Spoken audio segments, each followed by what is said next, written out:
அனைவருக்கும் கணித வணக்கம். இப்போ பார்க்க போகிறது 6ஆம் வகுப்புக்குரிய கணக்கு முதல் பருவம் விகிதம் மற்றும் விகித சமம் 3வது யூனிட்ல பயிற்சி 3ல் 1ல் 10வது கணக்கா பார்க்க போறோம். முக்கோணம் மற்றும் செவ்வகத்தின் பக்கங்களின் எண்ணிக்கைகளுக்கு இடையே உள்ள விகிதம் டேஷ் அப்படின்னு கொடுத்துருக்காங்க. ஃபர்ஸ்ட் முக்கோணம் அப்படின்னு நான் செவ்வகத்தையும் என்ன பண்ணிருக்கேன் படமா வரைஞ்சிட்டேன். இப்போ முக்கோணம் அப்படின்னு எடுத்துக்கிட்டீங்கன்னா எத்தனை பக்கங்கள் இருக்கு பாருங்க. இங்க ஒரு பக்கம், இது ஒண்ணு 3. அப்ப முக்கோணத்துக்கு எத்தனை பக்கம்? 3 பக்கங்கள். விகிதம் செவ்வகத்தை பொறுத்த வரைக்கும் எத்தனை பக்கம் இருக்கும்? 4 பக்கங்கள். 1 2 3 4. அதாவது 2 நீளம் 2 அகலம். அப்ப 4 பக்கங்களை உடையது செவ்வகம். அப்ப என்ன பண்ணுவோம்? 4. அப்ப இந்த கணக்குக்குரிய விடை 3:4.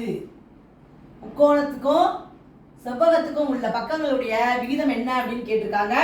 3:4. புரிஞ்சுங்களா?